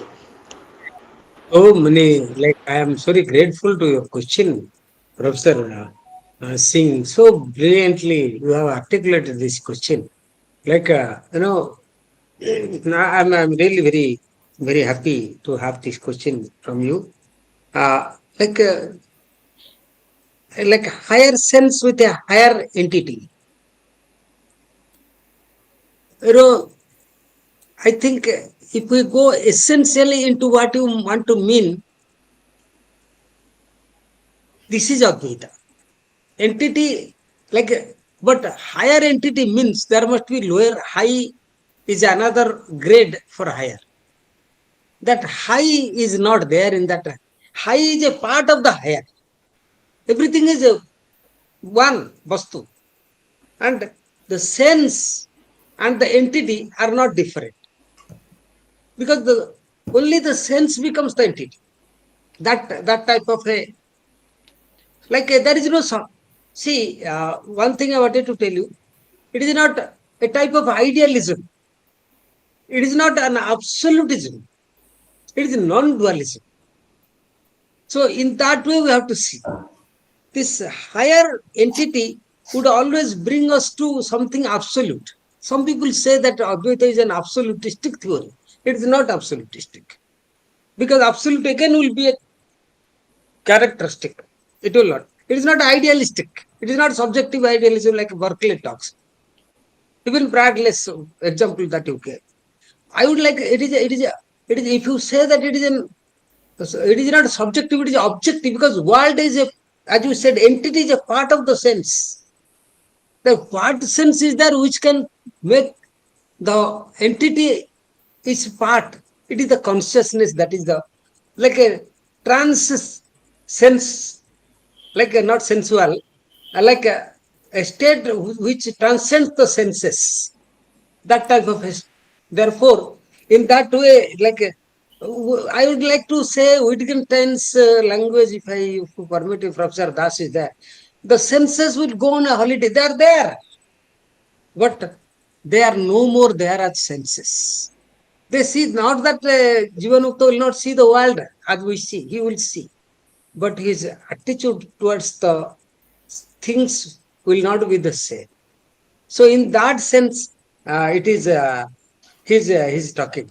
Therefore, the Laukika and the Laukika, you are right, absolutely. That part, that question is exact. I agree. This question, this is my, of course, it is a little more philosophical answer that the sense and object are not different. It is an objective idealism. It is not a subjective idealism. If at all it is idealism, idealism in the Western sense, it is objective, not subjective. And Laukika, yes, it is a holistic Laukika. Because Loka operates under that only. The whole, this, see, one thing I wanted to tell you, very nice question. Our Professor Mahadevan used to tell a very nice sentence. Brahman, Vedanta is not understanding the self. It is not understanding what is not self. A very great question. I have told this earlier also to this forum. It is not understanding of the self. Vedanta is not understanding of the self. It is not understanding what is not self. It is not understanding what is Laukika. So in that sense, Laukika is a part. Understanding of Laukika as Brahman. Understanding of a snake is as rope. Understanding of the world as not different from consciousness is the real understanding of the Loka. In that sense, it is Laukika. Thank you for your questions are very good. Well formed questions. I like it. Professor Sunil Singh, हमारे professor Sunil Singh Hajipur से। हाँ, हमारे दास साहब भी हैं। Sir प्रणाम सबको। Professor दास, मेरा मानना है कि यह वह दूसरे कैटेगरी का है। यह पारमार्थिक स्थिति है और जो भी ज्ञान है वो व्यवहारिक स्थिति है और प्रतिभाषिक स्थिति है। और यह यहाँ पर पारमार्थिक अवस्था में सेंस डाटा रहता ही नहीं है। वहाँ ज्ञाता ज्ञेय ज्ञान त्रिपुटी समाप्त हो जाता है और यह अवस्था वह प्राप्ति की अवस्था नहीं है कि हमको ज्ञान हुआ तब मोक्ष प्राप्त होगा। यह प्राप्तस्य प्राप्ति है। जैसा कि शंकराचार्य कहते हैं कि त्रिकाल अबाधित सत्यम, त्रिकाल में जो अबाधित है वही सत्य है। उस सेंस में देखें तो जगत भी सत्य है उस स्थिति में, लेकिन त्रिकाल स्थिति में वही ब्रह्म है जो परमार्थिक स्थिति में सत्य है। अपरोक्ष ज्ञान जो है और परोक्ष ज्ञान वो जैन में भी आता है, जहाँ पर मन अवधि ज्ञान, मन पर्याय ज्ञान और कैवल्य की स्थिति है। अपरोक्ष जहाँ पर इंद्रिय मन सापेक्ष नहीं है। और इसको यदि हम देखें तो जागृतावस्था में जहाँ हमारा इंद्रिय और मन काम करता है, स्वप्नावस्था में जाकर के इंद्रिय काम नहीं करता है, मन काम करता है। और सुषुप्तावस्था में जाकर के केवल यह सूक्ष्म शरीर भी काम नहीं करता है, बल्कि काम करता है कारण शरीर, अविद्या और कर्म संस्कार। और यह तुरीयावस्था है। और यह जो है वह शंकराचार्य कहते हैं कि यह जो है प्राप्तस्य प्राप्ति है। यह कारण कार्य भाव इसमें है ही नहीं कि अपरोक्षानुभूति होगा तब हमको मुक्ति होगी। अपरोक्षानुभूति ही मुक्ति है, वही मोक्ष है। और इसको हम वचन में व्यक्त नहीं कर सकते हैं। यह त्रिपुटी से चतुर्कोटि से विनुर्मुक्त है। जी हाँ सर। आपने तो व्याख्यान किया, बहुत अच्छा बोला आपने।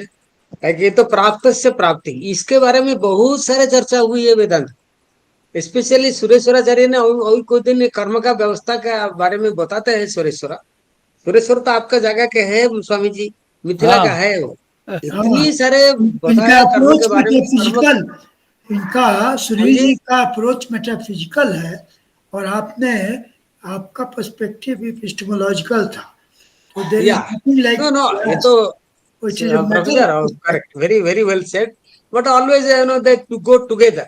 Epistemology is a doorway, it is a means for understanding the thing.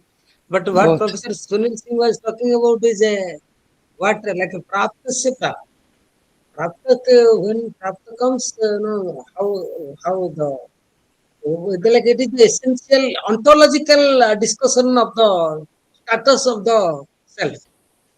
That is what he was talking. And Professor Singh, हाँ Sunil Singh, like sir, one thing Hindi is Hindi वहाँ हिंदी वहाँ सर वाणी Hindi मुख में हो जाती है, वहाँ हाँ, हम तो वो तो बात सभी वाणी में लोग व्यक्त मानते नहीं हैं। कर सकते हैं उस स्थिति हाँ, को। ये तो वेदांत की ये बात है, ये सर्वसाधारण बात है, ये ज्ञातव्य है, ये सभी लोग जानते हैं कि वहां पर मन वचन कर्म सारे व्यस्त बंद हो जाते हैं, इससे ऊपर की बात है। और इसी चीज को बढ़ाते हुए सुनील जी, हम लोग हिंदी जगत में कहते हैं ना, घर में गोद में बच्चा और नगर ढिंढोरा, है ना, गले में हार और सब जगह हार खोजते हैं, वो प्राप्त से प्राप्ति है, ये तो है ही।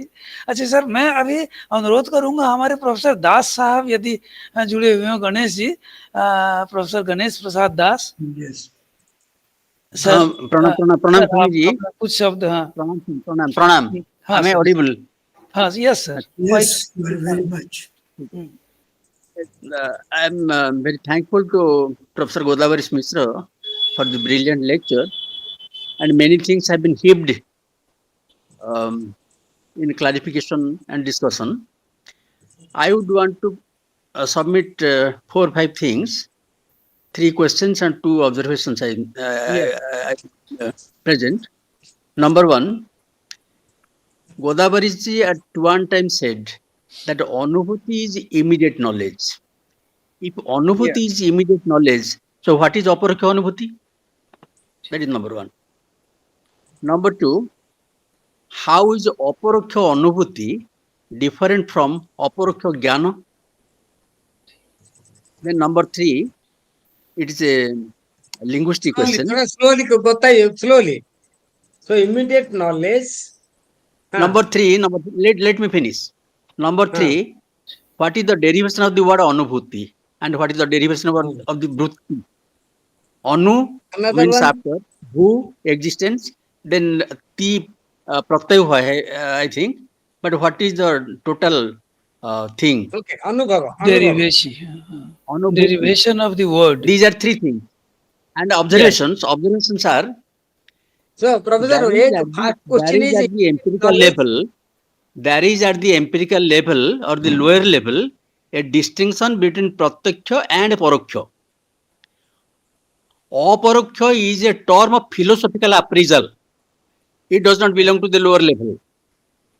At this level, both pratyaksha and apratyaksha are taken together and christened as paroksha. As distinguished from pratyaksha and paroksha in the ordinary sense, we have aparoksha jnana, that is philosophic knowledge. Yeah.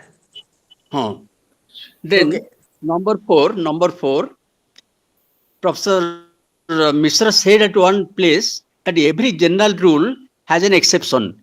This can never be a principle of philosophical deliberation. A general rule has an exception. It cannot be a rule of philosophical deliberation, never.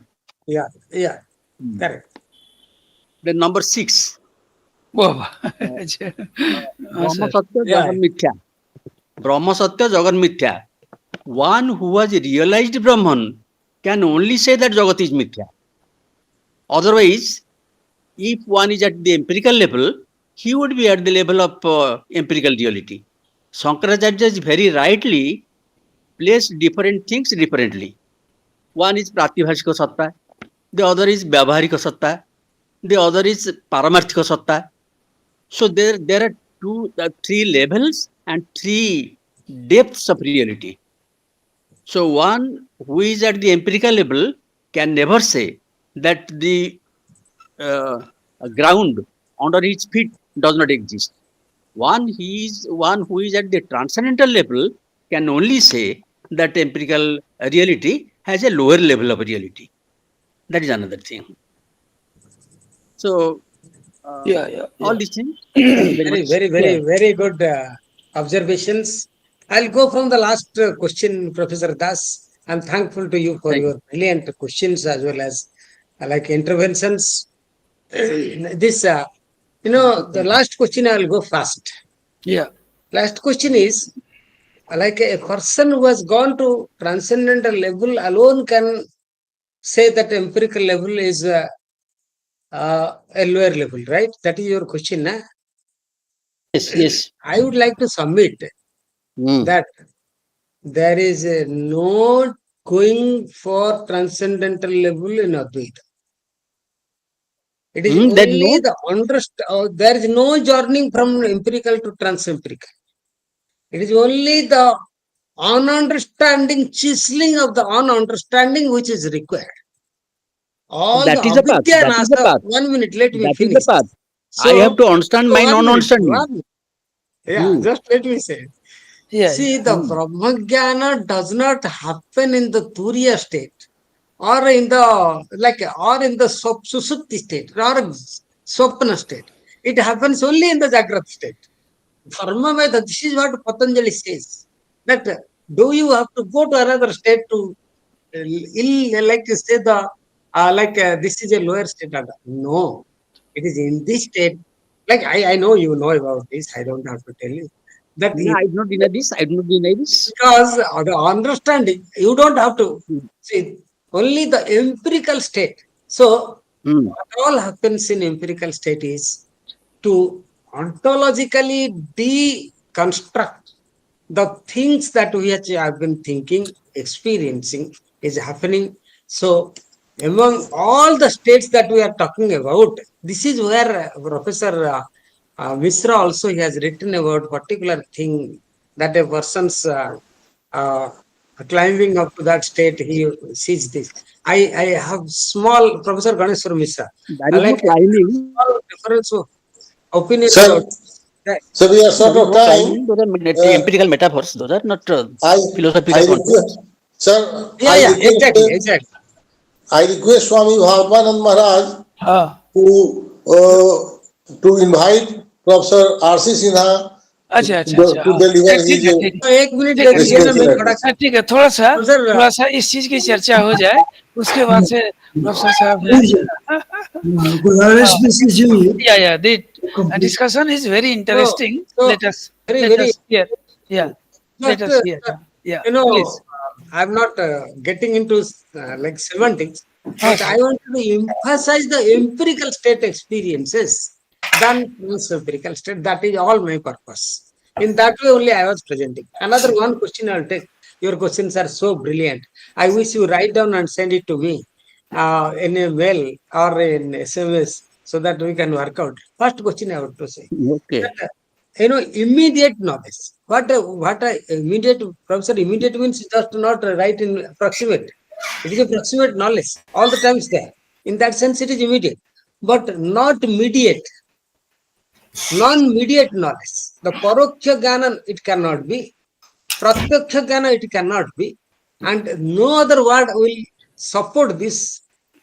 For aparoksha jnana cannot be translated in any other way, excepting this. That is why constraints of expression is the problem here. That is why immediate knowledge I am putting. Immediate in the sense all the times present knowledge. It has the yeah understanding is different. That is my sir sir submission. so And sir There so is a distinction. There is a distinction between Indriya Janya Jnana and Indriya Ajanya Jnana. Vedanta Paribhasha yes, has brought out that yeah, distinction yeah, and yeah, yeah, yes. yeah. And Swamiji sir Apratyaksha also he was yeah talking. Na? Indriya Ajanya Jnana, Indriya Janya Jnana. sir there Apratyaksha Jnana requires also. a lot of discussion on this topic Apratyaksha. sir Professor Das, Shankara also talks about apratyaksha. Apratyaksha jnana also will be infected by adhyasa, like akasa. अप्रत्यक्षे भी आकाशे बालाः तलमलिनताम अध्यस्यन्ति. Shankara. Right. Sky ether is not seen, but we see it. It is a collective illusion. The collective illusions are there. So that is why apratyaksha also comes. Indriya ajanya also comes. I did not take all that. Like these are all points around this subject of paroksha, but I limited it to just that word, what it means, how we understand. Yes, sir. Thank Sir, you very much for. sir. So nice discussion. Now we invite our Professor Ramesh Chandra Sinha, the President, the Chairman of this session, who usually continue chairing the session all the time, every week, and he is very much regular in our programs like this. So, Professor Ramesh Chandra Sinha, sir, आपको sir आप अपनी प्रतिक्रिया और अध्यक्षीय भाषण दोनों. First of all, I extend my respect and namaskar to each and everyone on the screen and off the screen. And at the outset, I would like to congratulate Dr. Professor Godaresh Mishra-ji. Now, I have heard him several times, but when he came to Bihar, so naturally, from Bihar, he has attained the international stature. Yeah. That is a, Thank you, that is a great. Your blessings, good wishes. He was a member secretary of ICPR, and naturally, I had been associated with him. And but I must congratulate today's lecture. Really, it is of international standard. He's I would not attempt to summarize his lecture, but I will certainly analyze the concepts. And naturally, philosophizing is to analyze. So first of all, uh, I will try to explain what I understand by Aparokshanubhuti.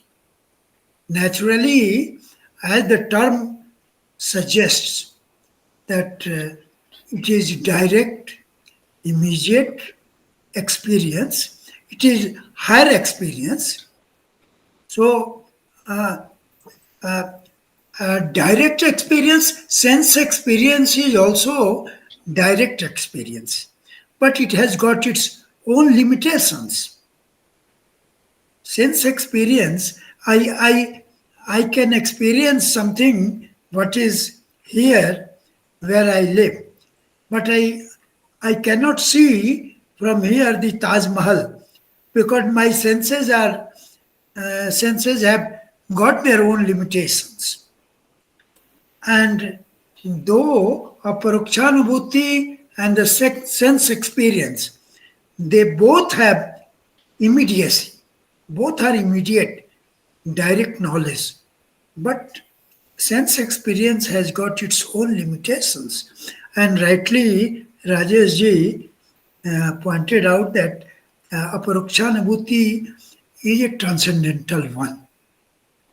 But as Dr. Mishra has explained it, transcendental means something beyond beyond this world or beyond this sense experience and rational knowledge. That transcendental has got sense to be cut off from the empirical, but this is not the meaning what doctor sense अध्यक्षीय भाषण तो हमेशा speaker के पक्ष में ही होगा. Though I have got some doubts and some points of clarification, but my role is a different one.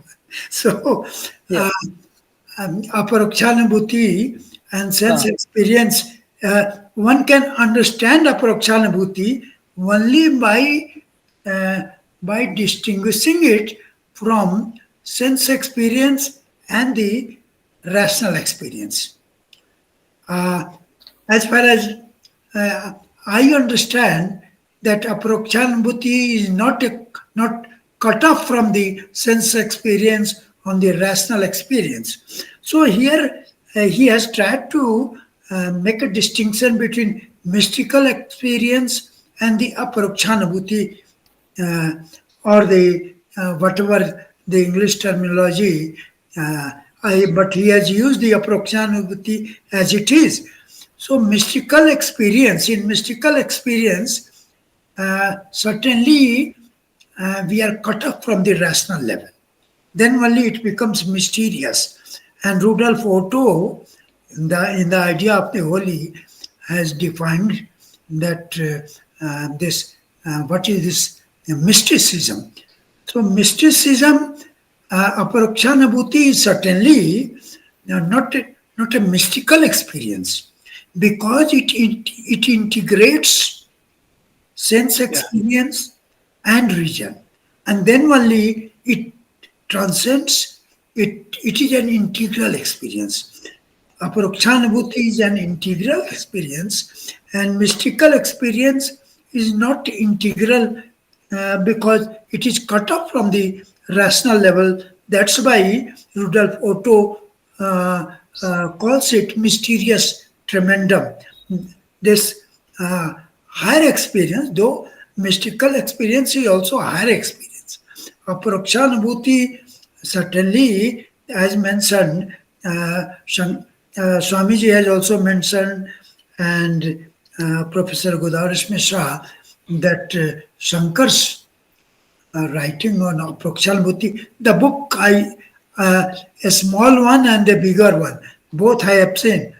A small one has been published from the Advaita Ashram of Ramakrishna Ashram, a very thin one, and that also is very good book. If you want to understand Aparokshanubhuti, the title is Aparokshanubhuti itself. I don't remember who has written it. Swamiji, check his library. Very small. very small book. Sir ये तो बहुत अच्छी बात रही sir. आज का discussion तो सचमुच में बहुत ही अच्छा डिस्कशन हुआ। गोदावरी जी ने बहुत अच्छे डिस्कशन को आगे किया और बहुत अच्छे ढंग से सारी चीज़ों की व्याख्या की उन्होंने। बहुत सारे प्रश्न भी हुए, प्रश्न का समाधान भी हुआ। हमारे बीच पूनम जी भी थी, पूनम जी को हम लोगों ने मौका नहीं दिया। पूनम जी सिर को श्रोता भी होना चाहिए ना, कोई श्रोता भी होना चाहिए। पूनम जी बोल लेंगे तो फिर से हम बोलेंगे। हाँ पूनम जी, और जैसे रिक्वेस्ट हुआ कि 5-7 मिनट एक्सटेंड कर सकते हैं तो कर दीजिएगा। जी जी जी जी जी, जैसा आप सर बहुत टच किया है। हाँ नहीं, बहुत सुंदर ढंग से, और हम तो अभी बोलना है बहुत कुछ, अच्छे से सुनना चाहते थे। नहीं मैडम, बोल लीजिए उसके बाद। ठीक है सर। अच्छा पूनम जी, और एक बात, प्रोफेसर मिश्रा जी, हम लोग one more class if we just have on this only on its methodology, क्या ये बनता है एक इस पर class? Method, how to gain अपरोक्षानुभूति, कैसे अपरोक्षानुभूति पाया जाए, इस पर विभिन्न साधकों के क्या मत हैं? अब जैसे पातंजल योग सूत्र में अष्टांग योग है, शंकराचार्य इसमें 15 प्रकार की साधनाएं बतलाई हैं। वो 8 तो है ही, लेकिन इसके टाइम, स्पेस, नासाग्र दृष्टि, उसके बाद से आंख की दृष्टि आदि बहुत तरह की चीजें इसमें जोड़ी हैं। तो इन सब चीजों पर यदि हम लोग इसकी व्याख्या करें और उसमें रैशनल वे में यदि हम लोग इसकी व्याख्या करें, तो ये एक क्लास बन सकता है क्या? The means and the ways to attain the state of Aparokshanubhuti. Mainly Shankara talks about 3, like Sravana, Manana and Nididhyasana. All this is elaborated in a very very long discussion is there about everything. लेकिन sir हम लोग संक्षेप में करेंगे इसकी व्याख्या। आप संक्षेप में इसकी व्याख्या, तो सर इसे हम लोग अगले सप्ताह रखें, नेक्स्ट वीक, अगले सप्ताह Yeah. On दो on सब्जेक्ट on छोड़ दीजिए on सर, month. थर्ड वाला, Are थर्ड you वाला। are you free? Are you free on No, 13? no, 30th I'm not here. Okay. I'll be, I will talk. मैं में Yeah, करें। I will talk with you. I will take I will time. be in from you. touch. ठीक I ठीक will touch. हाँ, और हमारे बीच गणेश बाबू भी हैं। गणेश जी भी इस संदर्भ में हम लोगों को कुछ बतला सकते हैं। गणेश जी, जी हाँ, गणेश इसके सर का बहुत अच्छा। साधना पक्ष के विषय में हम्म, अपरोक्षानुभूति की साधना। गोदावरी जी बोलेंगे अच्छा। तो गोदावरी जी बेहतर का तो बोलेंगे। सुनेगा, इनसे सुनना है। तो गोदावरी जी, आप 20th को रखेंगे सेकंड क्या? Part of Swami ji, in April I am little busy. Okay May में ओके, रखेंगे, मई अच्छा में ओके रखेंगे। Okay okay I am okay going okay, out for a few days, May में रख अच्छा दें। मई ओके, फर्स्ट वीक में, हाँ ठीक सेकंड ठीक वीक ठीक में। ठीक, ओके, बहुत अच्छी चलो, बात। ठीक है विल ठीक है, डू। प्रोफेसर साहब, बहुत ही अच्छा रहा। Now let us go ahead. Professor RC Sinha साहब का अध्यक्षीय भाषण हो गया है। इसके बाद मैंने अभी हुआ कहाँ? हाँ सर आप कीजिए, जरूर कीजिए सर। शुरू हुआ था। हाँ सर, आप प्लीज ओ, प्लीज सर, लेकिन I please continue sorry continue sir, continue sir. नहीं sir, sir it's really very interesting topic sir. Kindly kindly continue हाँ, सर, वो सॉरी बात सर, ठीक है। काइंडली। हाँ आप सर, किया जाए sir. Continue sir, please please. नहीं नहीं, पूनम जी को हम सुनना ज्यादा पसंद करते हैं। पूनम जी, बोलने तो पूनम जी कुछ बोलेंगे? नहीं सर, कंटिन्यू करने दीजिए सर को। अब हाँ ठीक ठीक, बहुत अच्छा जा रहे हैं, हाँ जाने सर अच्छा है। दीजिए। फिर पूनम जी को भी हम लोग बाद में सुनेंगे। पूनम जी की अभी एक तो टीम होगी। सर हम सोते हैं, बहुत अच्छा वक्ता एकदम अच्छे नहीं है, नहीं इसलिए नहीं, आप तो कंडक्ट अध्यक्ष बहुत अच्छा। अध्यक्ष महोदय की अनुमति से अब हम डॉक्टर नवीन कुमार झा को धन्यवाद ज्ञापन करने के लिए आमंत्रित करते हैं। ठीक है, आमंत्रित कर ले आप। अच्छा ठीक है, समय हो गया है ना। You stick to the. ठीक है। प्रणाम। सर्वप्रथम रामनवमी की हार्दिक शुभकामना सभी को। Good evening to all. I think it is a great honor and privilege to propose the vote of thanks on this webinar's memorable occasion. Let me first of all start by giving glory to the Almighty God for making today's webinar a resounding success. First and foremost, I thank India's renowned philosopher, guide, Dr. Godavari Mishra, who, despite his busy schedule, has found time to grace this occasion.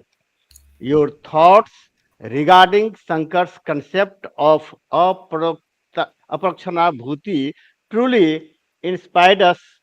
Really, you have lighted the flame within us, sir. It was a great time with you, sir.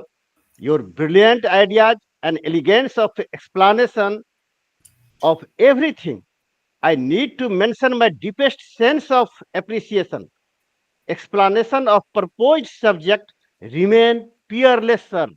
Really, you are great and also proved it.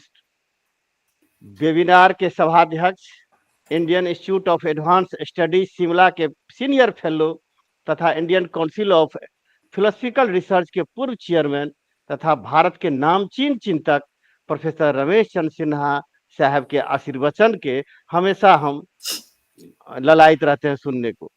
आप हमेशा हमें आलोकित करते हैं। आपके श्रीमुख से निश्रित एक एक शब्द के विशेष मायने होते हैं।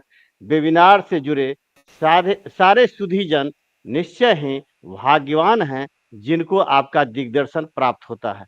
आपकी महती कृपा हमेशा बनी रहे, यही परम पिता से कामना है। आश्रम के परम पूज्य सचिव श्री भवात्मानंद जी महाराज के प्रति कृतज्ञता व्यक्त करता हूँ। आपकी छत्र छाया और दिशा निर्देश से हमें सार्थक जीवन जीने की प्रेरणा और ताकत मिलती है। आप इसी तरह हमारा मार्गदर्शन करते रहें, प्रभु से यही कामना है। बौद्धिकता से परिपूर्ण, हमेशा ऊर्जावान और बहुआयामी व्यक्तित्व के स्वामी और बिहार विश्वविद्यालय जलतु विषय के पूर्व विभागाध्यक्ष प्रोफेसर SNP सिन्हा साहब के प्रति कृतज्ञता व्यक्त करता हूँ। सभा संचालन के आपके अद्भुत कौशल हमें हमेशा प्रेरित करता रहा है। वेबिनार में आज शानदार प्रश्न पूछने वाले विद्वानों में प्रमुख हैं उत्कल प्रांत के महान दार्शनिक प्रोफेसर गणेश प्रसाद दास साहब, पूर्व आईएएस अधिकारी आर.के. झा साहब, पटना विश्वविद्यालय दर्शन विभाग के वर्तमान अध्यक्ष प्रोफेसर राजेश कुमार सिंह, हाजीपुर स्थित कॉलेज के प्रोफेसर सुनील सिंह जी और पटना विश्वविद्यालय दर्शन विभाग के पूर्व अध्यक्षा प्रोफेसर पूनम सिंह के प्रति कृतज्ञता व्यक्त करता हूँ। इसके अलावा वेबिनार से जुड़े सुधीजन विद्वान यथा स्वामी अभय प्रदानंद जी महाराज, विमल कुमार सांडिल जी, अंश ऋषि, देवेंद्र पांडे जी, डॉक्टर सुधांशु शेखर, प्रखर समाज सेवी प्रभात कुमार, विजय कुमार प्रसाद, तनिष्का शर्मा, राजेश कुमार सिंह, पूर्व सुशांत कुमार, मंदिला देवनाथ, रामनाथ गुप्ता, सीमा सरकार और प्रगति प्रेरणा को बहुत बहुत धन्यवाद और साधुवाद। सबको मेरा प्रणाम। स्वामी जी से निवेदन है कि अगले किसी कार्यक्रमों के बारे में कोई सूचना देनी हो, स्वामी जी से निवेदन है कि अगले किसी कार्यक्रम की सूचना देनी हो तो कृपया देने की कृपा करेंगे। हाँ, बहुत ही अच्छा हुआ सर आज का। स्वामी जी आगे के कार्यक्रमों के बारे में कोई सूचना है क्या? मैं अभी तो तुरंत नहीं, फिर देखता हूँ। जी अगले जी, ठीक है। सप्ताह को हम लोगों ने ठीक नहीं किया है, अभी ठीक कर लूंगा जी एक आध जी दिन में। जी जी। तो आज के कार्यक्रम में खासकर नालंदा इंटरनेशनल यूनिवर्सिटी के बहुत सारे छात्र और शोध छात्र जुड़े थे। इसमें कृष्णा नाम का इनामुल नाम के का एक बच्चा, उसके बाद अंशु ऋषि, ये सब बहुत सारे बच्चे आज वहां से जुड़े थे, जिसके लिए गोदावरी जी को अलग से बहुत बहुत धन्यवाद। हाँ, बहुत ही सुंदर हुआ। तो आज का हमारा यह कार्यक्रम संपन्न होता है। अध्यक्ष महोदय, आपका ऑटोमेटिक खत्म हो गया। अलग है सर।